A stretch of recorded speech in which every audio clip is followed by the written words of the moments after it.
আচ্ছা, আগের দিন আমরা খুব ইম্পর্টেন্ট একটা জায়গায় শেষ করেছিলাম, সেটা হচ্ছে 1909 সালে ইন্ডিয়ান কাউন্সিলস অ্যাক্ট 1909, ওখানে শেষ করেছিলাম। 1909 এর পরেই যে ঘটনাটা ঘটেছিল, খুব ইম্পর্টেন্ট ঘটনা, কি 1915 সালে গান্ধীজির আগমন।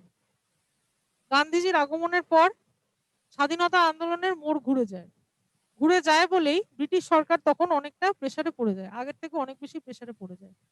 1919-এ তারা যখন আইন পরিবর্তন করছিল, কনস্টিটিউশনে অ্যামেন্ডমেন্ট করছিল, সংবিধানে সংশোধন করছিল, তখন কিন্তু গান্ধীজির আন্দোলনের একটা খুব ডাইরেক্ট প্রভাব সেই সময় পড়েছিল। গান্ধীজির আন্দোলনের খুব ডাইরেক্ট একটা প্রভাব আমরা নেক্সট যে আইনটা এখন শুরু করব, গভর্নমেন্ট অফ ইন্ডিয়া অ্যাক্ট 1919, সেখানে গান্ধীজির আন্দোলনের প্রভাব কিন্তু পড়েছিল, কারণ 1915 সালের মধ্যে উনি এসে গেছেন এবং পরপর অনেকগুলো আন্দোলন করে ফেলেছেন। ওগুলো ডিটেলস আর যাচ্ছি না, হিস্ট্রি ক্লাসে যাব। 1919-এ তাই গভর্নমেন্টের প্রথম, মানে ব্রিটিশ সরকারের অ্যাঙ্গেল দিয়ে আমি যদি দেখি, গভর্নমেন্টের প্রথম মোটো কি ছিল? More power to Indians, that is self government. ইন্ডিয়ানসদেরকে নিজেদেরকে শাসন করতে দিতে হবে, ভারতীয়দেরকে আরো বেশি শক্তিশালী করে তুলতে হবে, আইনে প্রশাসনে সব জায়গায় ভারতীয়দের এন্ট্রিটা বাড়িয়ে দিতে হবে। যদি ভারতীয়দের এন্ট্রি না বাড়িয়ে দেওয়া হয়, এইটা হচ্ছে মেন কথা, ভারতীয়দের এন্ট্রি যদি বাড়িয়ে না দেওয়া হয়, তাহলে মহাত্মা গান্ধী বলে যে ভদ্রলোকটি, উনি ওনার আন্দোলন আরো বেশি বাড়িয়ে যাবেন। সুতরাং 1919-এর গভর্নমেন্ট অফ ইন্ডিয়া অ্যাক্ট 1919, যেটাকে আরেকটা নামে ডাকা হয় মন্টেগু ক্লেমসফোর্ড রিফর্ম। কেন? মন্টেগু হচ্ছে তখনকার দিনে সেক্রেটারি অফ স্টেটস, ব্রিটেনে লন্ডনে সেক্রেটারি অফ স্টেট ছিলেন মন্টেগু, ভদ্রলোকের নাম, এবং ক্লেমসফোর্ড, লর্ড ক্লেমসফোর্ড ছিলেন ইন্ডিয়ান ভাইসরয়। 1919 সালে কে ভাইসরয় ছিলেন? কোশ্চেন দিতে পারে।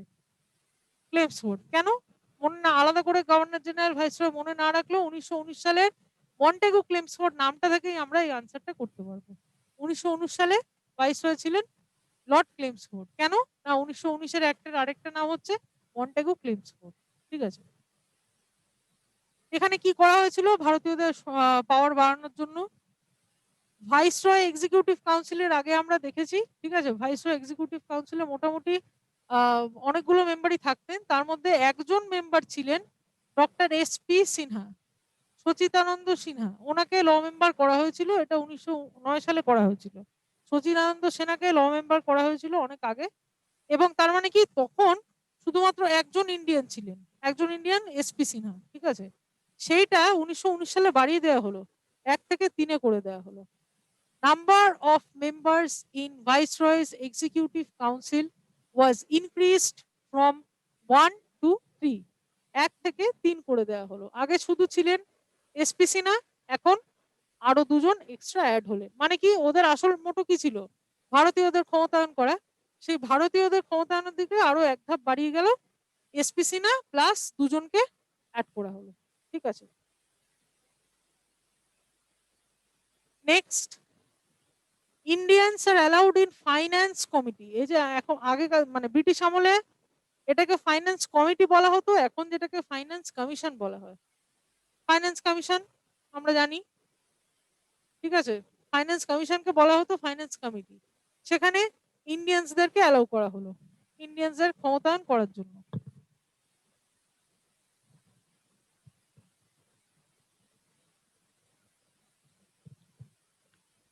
তারপর majority of members in Indian legislative council's wire two B elected. ঠিক আছে, এই যে ইন্ডিয়ান লেজিসলেটিভ কাউন্সিল, এই যে ভারতের যেই ল মেকিং বডি, তখন সব আইন তৈরি হতো এখান থেকে, ইন্ডিয়ান লেজিসলেটিভ কাউন্সিল থেকে। সেখানে কিন্তু ইলেকশন করতে হবে। ওরা কি করতো? নমিনেশন করতো, ভাইসরয়ের যারা পছন্দের মানুষ তাদেরকে ইয়ে করতো, নিযুক্ত করতো। সেগুলো আর করা যাবে না। ইন্ডিয়ান লেজিসলেটিভ কাউন্সিলে 1919 সালের পর থেকে ইলেকশন করতে হবে। এগুলো সব মহাত্মা গান্ধীর দাবি ছিল আর কি, সেগুলোই ওরা আর কি সত্যি করছে। তারপরে কি করা হলো, কি করলো, খুব ইম্পর্টেন্ট একটা জিনিস সেট আপ করা হলো। এটা সালটা হচ্ছে 1926 সাল। কি করা হলো, মানে 26 সালে এটাকে ইমপ্লিমেন্ট করা হয়েছিল। এটা বলা হয়েছিল 1919 এর অ্যাক্টে, 26 সালে ইমপ্লিমেন্ট করা হলো। কি না, public service commission. Central public service commission মানে ইউপিএসসি। ইউপিএসসি প্রথমবার চালু হয় ভারতবর্ষে 1926 সালে এবং সেটা অনুমোদন করা হয় 1919 সালে। ঠিক আছে, এবার এই আইনটা 1919 সালে, একটু মন দিয়ে শুনুন, এবার 1919 সালের এই আইনটা 1919 সালের এই আইনটা এই 4টে রেকমেন্ডেশন ইম্পর্টেন্ট দেওয়া হয়। তারপরে মেন কথাটা যেটা বলা হয় যে এই এই 4টে আইন কিভাবে কার্যকারী হচ্ছে, আদৌ কতটা কার্যকারী হচ্ছে, মানুষের কাছে লাগছে কিনা, সত্যি ইন্ডিয়ানদের ক্ষমতায়ন হচ্ছে কিনা, সেইটার একটা রিভিউ করা হবে, একটা এক্সামিনেশন করা হবে, একটা পরীক্ষামূলক দেখা হবে যে আদৌ এগুলো ফ্রুটফুল হয়েছে কিনা। কবে? 10 বছর পর, 1929 সালে। এটা হচ্ছে 1919 সাল। এখান থেকে 10 বছর পর একটা রিভিউ করা হবে যে এই 4টে পলিসি যেগুলো নেওয়া হচ্ছে সেগুলো আদৌ কতটা ফ্রুটফুল হচ্ছে। সেই রিভিউ করার জন্য কি হয়েছিল, পরবর্তীকালে দেখা গেল রিভিউটা হলো, কিন্তু 10 বছর নয়, 8 বছর পরেই হয়ে গেল, আফটার 8 ইয়ার্স। 2 বছর আগেই সেই রিভিউ কমিটি চলে এলো 1927 সালে। সেই রিভিউ কমিটির নাম আমরা সবাই জানি, খুব পপুলার, সাইমন কমিশন। ঠিক আছে, ওই জন্য অনেক পরীক্ষায় কোয়েশ্চেন করা হয় সাইমন কমিশন কেন সেট আপ করা হয়েছিল। উত্তর হবে to review government of India act 1919। Government of India act 1919 এর পলিসিগুলোকে রিভিউ করার জন্য সাইমন কমিশন 1927 সালে গঠিত হয়েছিল। ঠিক আছে, এবার সাইমন কমিশন 1927 সালে গঠিত হয়। সাইমন কমিশনের লোকগুলো আসে কবে? 1928 সালে, 1 বছর পরে, ফেব্রুয়ারি মাসে। 28 সালে ফেব্রুয়ারি মাসে যখন আসে, ওনাদের খুব আর কি মানে বিক্ষোভের মুখে পড়তে হয়। কেন না, ওই ওখানে কোনো ইন্ডিয়ানস প্রেজেন্ট ছিল না। That was an all white commission. আমরা জানি সব বিদেশিরাই শুধুমাত্র সাইমন কমিশনের মেম্বার ছিল, কোনো ইন্ডিয়ানদেরকে নেওয়া হয়নি। তার মানে ব্যাপারটা বুঝে দেখুন, Simon commission, government of India 1919, এখানে ব্রিটিশার্সরা কি বলছে একদিকে যে আমরা ভারতীয়দের মানে শক্তিশালী করব, করতে গিয়ে এমন কমিটি অ্যাপয়েন্ট করা হলো যেখানে কোনো ভারতীয় রাখা হলো না। তার মানে সবকিছুই কিরকম ব্যাপার, সেই জন্য আর কি আন্দোলনের মুখে পড়তে হলো। এবং তা সত্ত্বেও সাইমন কমিশন তার রিভিউ রিপোর্ট দেয় ফেব্রুয়ারি 1930 সালে, এবং ফেব্রুয়ারি রিপোর্ট দিয়ে মানে তো তারা রিভিউ রিপোর্ট দিয়ে তারা চলে যায়।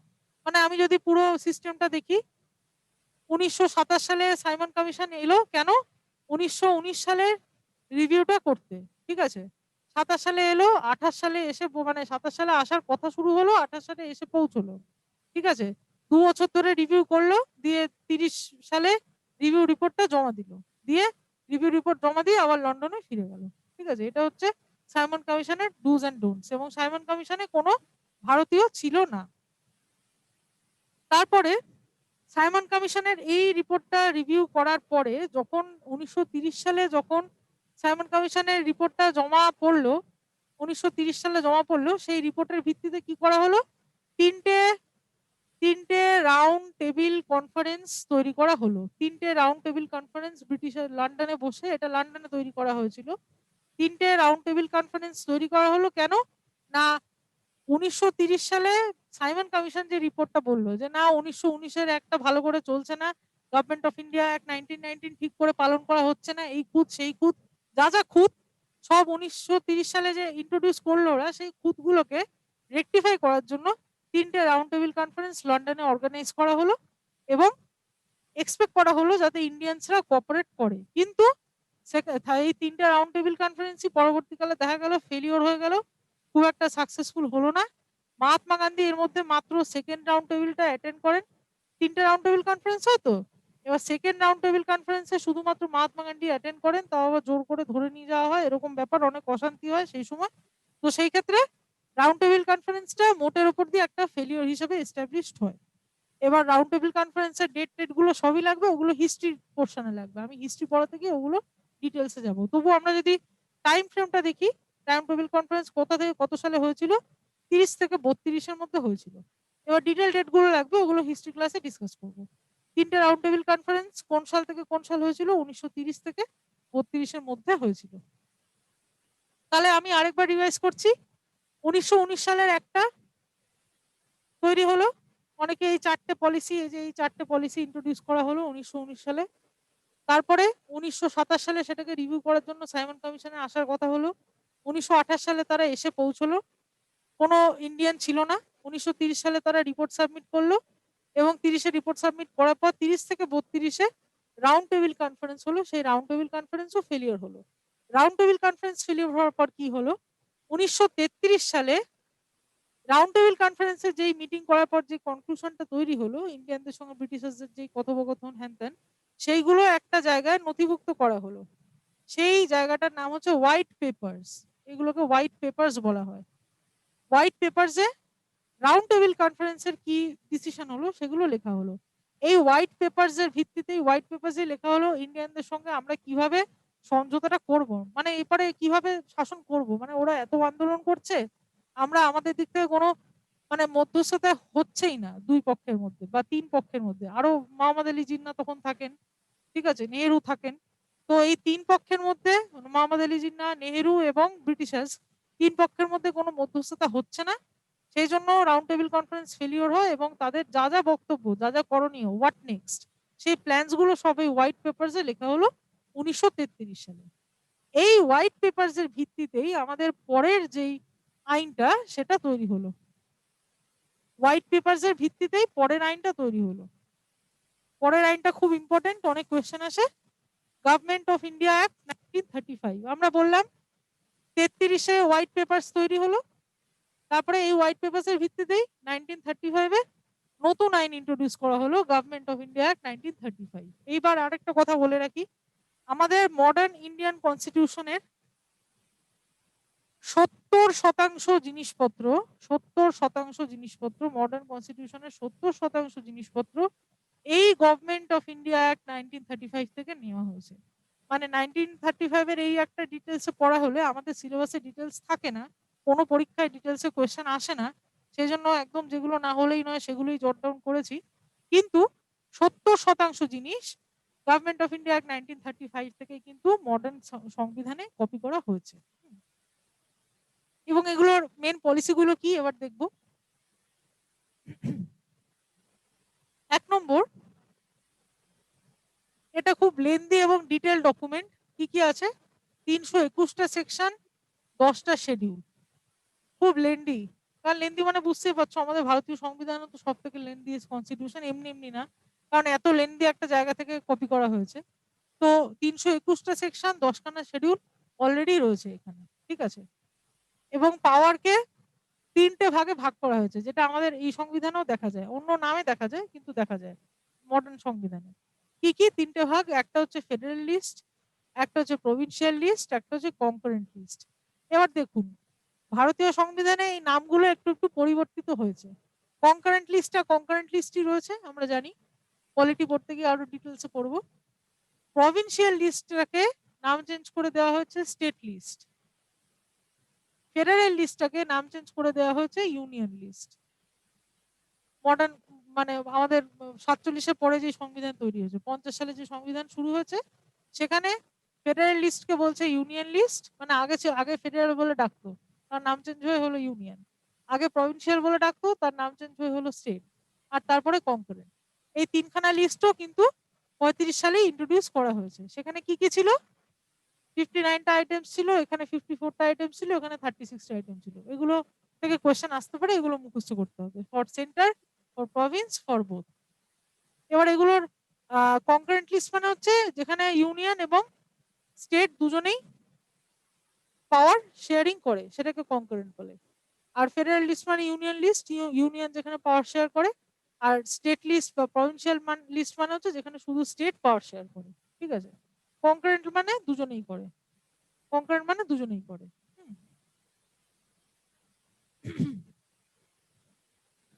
তারপর abolished diarchy in provinces and introduced diarchy in center. Diarchy মানে হচ্ছে ডুয়াল গভর্নমেন্ট। ডায়ার্কি মানে হচ্ছে ডুয়াল গভর্নমেন্ট। ডুয়াল গভর্নমেন্ট মানে হচ্ছে ইন্ডিয়ানদেরও একটা পার্ট থাকবে, ইন্ডিয়ানদেরও একটা মতামত থাকবে, ব্রিটিশার্সদেরও একটা মতামত থাকবে। দুই পক্ষ একসাথে বসে সংবিধান, প্রত্যেকটা ডিসিশন মেকিং সব করবে। সেই জন্য সেটা প্রভিন্সেসের ক্ষেত্রে আগে ছিল, 1919 সালে প্রভিন্সেসের ডায়ার্কি ছিল, প্রভিন্সেসের ক্ষেত্রে ক্যান্সেল করলো। এটা শুধুমাত্র সেন্টারের ক্ষেত্রে ইন্ট্রোডিউস করলো 35 সালে। সেন্টারের ক্ষেত্রে ডুয়াল গভর্নমেন্ট বা ডায়ারকে ইন্ট্রোডিউস করলো 1935 সালে এগ্রিমেন্ট, ঠিক আছে। এক্সটেন্ডেড সেপারেট ইলেক্টোরেট ফর কার সেপারেট ইলেক্টোরেট কার করলো, প্রথমেই মনে আছে 1919 সালে সেপারেট ইলেক্টোরেট করা হয়েছিল মুসলিমসদের জন্য, সেই জন্য কি বলা হয়, কার্জনকে বলা হয় ফাদার অফ ইন্ডিয়ান কমিউনালিজম, কারণ 1919 সালে দায়িত্বে ছিলেন লর্ড কার্জন, উনি সেপারেট ইলেক্টোরেট মুসলিমদের জন্য আলাদা করে ইলেক্টোরেট তৈরি করলো, ঠিক আছে। পরবর্তীকালে 1919 সালে অ্যাংলো ইন্ডিয়ানসরা, খ্রিস্টানসরা, শিখরা সেপারেট ইলেক্টোরেট পেলো। আস্তে আস্তে ব্যাপারটা বাড়ছে, মুসলিমসদের দিয়ে শুরু হয়েছে, তারপরে এই সেকশনে সেপারেট ইলেক্টোরেট গেল। এইবার সেপারেট ইলেক্টোরেট করা হলো কাদের মধ্যে, 1935 সালে সেপারেট ইলেক্টোরেট করা হলো 1 ডিপ্রেস ক্লাস, 2 উইমেন, 3 লেবার। এবার সেপারেট ইলেক্টোরেট করা হলো 1935 সালে সেপারেট ইলেক্টোরেট করা হলো ডিপ্রেস ক্লাস, উইমেন, লেবার। এবার কি করতে হবে, 1909 সাল থেকে 1919 পেরিয়ে 1935 অবধি সেপারেট ইলেক্টোরেটে যাদের যাদেরকে ইনক্লুড করা হয়েছে সেই লিস্টটা একটু মনে রাখতে হবে। এখানে হচ্ছে মুসলিমস, এখানে হচ্ছে অ্যাংলো ইন্ডিয়ান, শিখস, ইন্ডিয়ান খ্রিস্টানস, এদেরকে 1919 সালে, 1935 সালে কাদেরকে, depress class, women are labour, তিনজনকে, ঠিক আছে, সেপারেট ইলেক্টোরেট দেওয়া হলো। নেক্সট হচ্ছে কাউন্সিল অফ স্টেটকে অ্যাবলিশ করলো। কাউন্সিল অফ স্টেট মানে হচ্ছে রাজ্য সভা, রাজ্যসভা, রাজ্যসভা মানে হচ্ছে পার্লামেন্টের দুটো সেকশন থাকে আমরা জানি, একটা হচ্ছে আপার হাউস, একটা হচ্ছে লোয়ার হাউস, তখনও তাই ছিল। কাউন্সিল অফ ইন্ডিয়া বলা হতো লেজিসলেচারের আপার হাউসকে, সে আপার হাউসটাকে অ্যাবলিশ করলো, বললো আমাদের এই ল মেকিং বডির আপার হাউসের কোনো প্রয়োজন নেই, আপার হাউস এমনি এমনি থাকে, কোনো কার্যকরী না, কোনো কাজে লাগে না, আপার হাউসের দরকার নেই, দিয়ে কাউন্সিল অফ স্টেট বা যেটাকে আমরা এখন রাজ্যসভা বলে জানি সেটাকে অ্যাবলিশ করা হলো 1935 সালে। আর এটা এস্টাবলিশ করা হয়েছিল কত সালে, কাউন্সিল অফ ইন্ডিয়া বা কাউন্সিল অফ স্টেট, ওই কাউন্সিল অফ ইন্ডিয়াই বলতো, এটাকে এস্টাবলিশ করা হয়েছিল 1858 সালে, 1858 সালে এস্টাবলিশ করা হয়েছিল, সেটা 1935 সালে গিয়ে ভেঙে গেল। About 10% of the total population goat voting rights. এবার ভোটিং রাইটস সবাইকে দেওয়া মানেই তুমি কিন্তু গণতন্ত্র করছো, তবেই তুমি কিন্তু তোমার পাওয়ারটাকে দেশের 10-এর মধ্যে ছড়িয়ে দিচ্ছ, ঠিক আছে, তবেই তোমাকে কেউ ডিক্টেটর বলবে না। ওই জন্য ব্রিটিশ সরকার নিজেদের সাম্রাজ্য টিকিয়ে রাখার জন্য 10% এক্সট্রা লোকজনদেরকে ভোটিং রাইটস দিয়েছিল, এবং যার মধ্যে সবাই ধরে নাও ইন্ডিয়ান্স, 10% অফ দ্য ইন্ডিয়ান্সকে ভোটিং রাইটস দিয়েছিল। বাই দ্য টাইম 1935 কেম, 35 এর মধ্যে 10% অফ দ্য ইন্ডিয়ান্সকে ভোটিং রাইটস দিয়েছিল। RBI established in 1935 by the recommendation of Hilton Young commission in 1926, ঠিক আছে। এটা ইকোনমির ইম্পর্টেন্ট কোয়েশ্চেন, এটা পলিটির ইম্পর্টেন্ট কোয়েশ্চেন, দুটো জায়গাতেই আছে। আরবিআই 35 এস্টাবলিশ হয়, ঠিক আছে, recommended by Hilton Young commission of 1926 যে রেকমেন্ডেশন করা হয়েছিল আরবিআই সেট আপ করার কথা, সেটা 35 গিয়ে ইমপ্লিমেন্টেড হলো, ঠিক আছে। নেক্সট আমরা নেক্সট স্লাইডে যাব।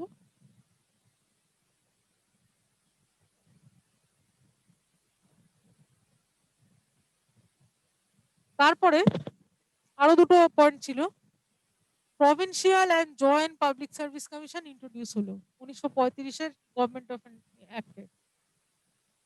জয়েন্ট পাবলিক সার্ভিস কমিশন আর প্রভিন্সিয়াল পাবলিক সার্ভিস কমিশন মানে হচ্ছে এসপিএসসি, স্টেট পিএসসি, আমাদের এসপি মুখার্জি রোডে যারা থাকেন আর কি, ঠিক আছে, স্টেট পাবলিক সার্ভিস কমিশন তারা।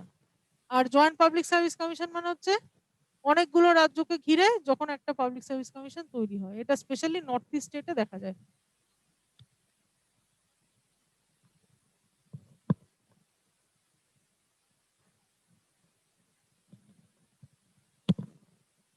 এটা স্পেশালি নর্থ ইস্ট স্টেটে দেখা যায়, জয়েন্ট পাবলিক সার্ভিস কমিশন একসঙ্গে অনেকগুলো রাজ্যকে নিয়ে তৈরি হয়, এবং স্টেট পাবলিক সার্ভিস কমিশনও 1935 সালেই তৈরি হয়।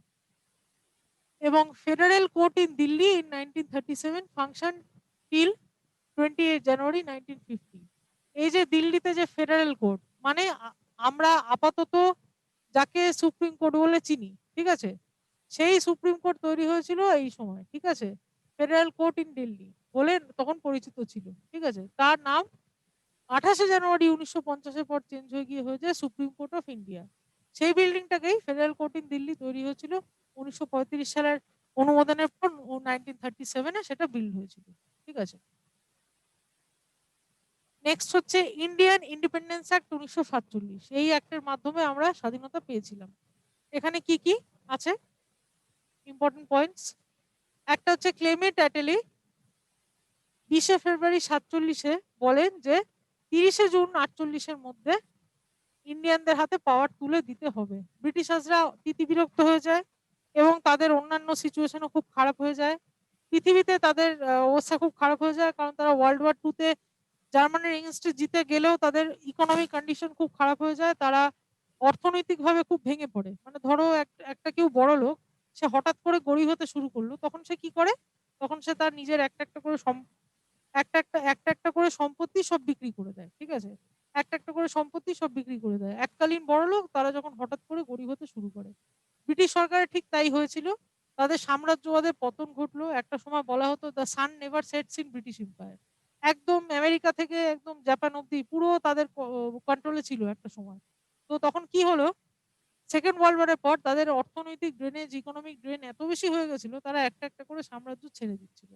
তখন অনেস্টেটি কিন্তু স্বাধীনতা পেয়েছিল, এবং এই একটা একটা করে ছেড়ে দেওয়ার ফলেই কিন্তু ইন্ডিয়াও স্বাধীনতা পেল। এবং তারা চট জলদি বললো যে ইমিডিয়েটলি 30 জুন 1948-এর মধ্যে ইন্ডিয়ানদের হাতে ট্রান্সফার করে দিতে হবে। মুসলিম লীগ সাথে সাথে কি করলো, পার্টিশন ডিমান্ড করলো, যে পার্টিশন করতে হবে। গভর্নমেন্ট বলল যে 3 জুন 1947-এ, ঠিক আছে, মধ্যে এই ডেটটাকে আরো এগিয়ে আনা হলো, ঠিক আছে। 30 জুন 1948 বলা হয়েছিল, সেটাকে ডেটটাকে আরো এগিয়ে আনা হলো 3 জুনে 1947-এ বসে। 3 জুন প্ল্যান বা মাউন্ট ব্যাটেন প্ল্যান বলা হয় এটাকে। এই যে পরের পয়েন্টেই আছে, Lord Mount Batten put for the 3 June plan. 3 June প্ল্যানে মাউন্ট ব্যাটেন কি বলেন, তৎকালীন ভাইসরয়, উনি বলেন যে আমাদের 30 জুন 48 সালের দরকার নেই, ওটা অনেক দেরি, আমরা তার আগেই পারবো সবকিছু ম্যানেজ করে নিতে। দিয়ে কংগ্রেস এবং মুসলিম লীগ দুজনেই এটাকে অ্যাকসেপ্ট করে নেয় এবং এই একটা পাস হয় 18 জুলাই 1947-এ, এবং 15 আগস্ট আমাদের independent and sovereign nation India তৈরি হয়ে যায়, ঠিক আছে। এই অবধি আজকের লেসন আমাদের। ইন্ডিয়ান ইন্ডিপেন্ডেন্স অ্যাক্ট 1947-এর পর থেকে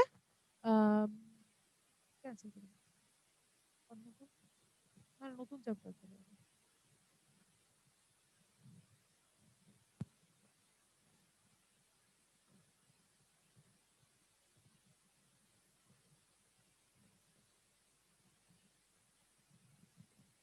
আমাদের আজকের ইন্ডিয়ান ইন্ডিপেন্ডেন্স অ্যাক্ট 1947 দিয়ে, তারপরে 1950-তে 1950 সালে, আচ্ছা যাই হোক মুখে বলে দিচ্ছি, 1950 সালে আমাদের নতুন রিপাবলিক স্টার্ট হয়। রিপাবলিক ডে থেকে 26 জানুয়ারি 1950-এ আমাদের রিপাবলিক ডে স্টার্ট হয়। 3 বছর সময় লাগে কনস্টিটিউশন তৈরি হতে, এবং সেই মেকিং অফ দ্য কনস্টিটিউশন নিয়ে আমরা পরের ক্লাসে ডিসকাস করব। যে 47 সালে ব্রিটিশরা যখন আমাদের হাতে পাওয়ার দিয়ে চলে যায়, তারপর থেকে 47 থেকে 50 দিনে দিনে সংবিধান কিভাবে ডেভেলপ হয়, ওটাই আমাদের পলিটির second chapter, making of the constitution. ওটা আমরা পরের ক্লাসে ডিল করব, যে 47 থেকে 50 এক্স্যাক্টলি কিভাবে শাসন কার্য চলতো, কারণ তখন তো কোনো ফিক্সড সংবিধান নেই। এদিকে ব্রিটিশরা ছেড়ে দিয়েছে, এখানে আমাদের নতুন কনস্টিটিউশন এখনো শুরু হয়নি। তো এই 3টে বছর খুব ক্রুশিয়াল। সেই সময় মেকিং অফ দ্য কনস্টিটিউশন চ্যাপ্টারে আমরা হাইলাইট করবো যে কিভাবে কি হতো নেক্সট ক্লাসে। আর আপাতত historical background of the constitution আগের দিন যেটা শুরু করেছিলাম 1909 অব্দি হয়েছিল। আজকে আমরা দুটো ইম্পর্টেন্ট অ্যাক্ট শেষ করলাম, 3টে ইম্পর্টেন্ট অ্যাক্ট। একটা হচ্ছে 1919, একটা হচ্ছে 1935 এবং 1947।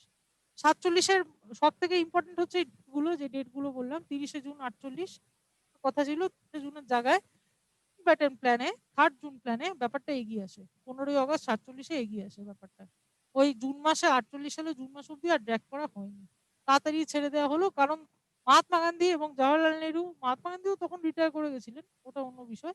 জওয়াহরলাল নেহরু দেখলেন যে পার্টিশনকে কোনোভাবেই আটকানো যাবে না, সেই জন্য দেরি করে ডিলে করে কমপ্লিকেশন আরো বাড়বে, সেজন্য তাড়াতাড়ি একদম 15 আগস্ট 1947-এ ইন্ডিয়াকে স্বাধীন করে দেওয়া হলো এবং পার্টিশনকে অ্যাকসেপ্ট করে নেওয়া হলো। কারণ বিভিন্ন পর্যায়ে আগে দেখা গেছে 46 সালে ক্যাবিনেট মিশন, ওটা একমাত্র সাকসেসফুল হয়। তার আগে ক্রিপস মিশন বারবার ফেলিওর হয়েছে। তার আগে অগাস্ট অফার 40 সালে ফেলিওর হয়েছে। মানে প্রত্যেকবার স্বাধীনতার একটা ট্রায়াল নেওয়া হয়েছে।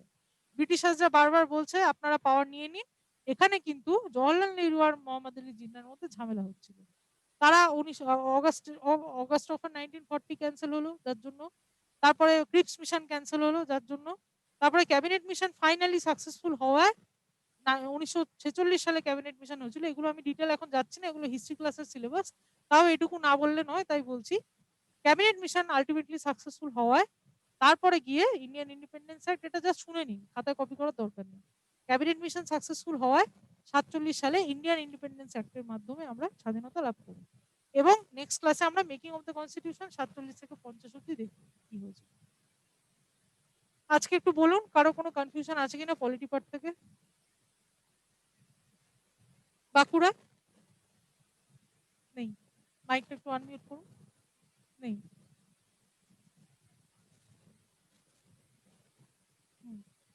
ঠিক আছে, হ্যাঁ হ্যাঁ,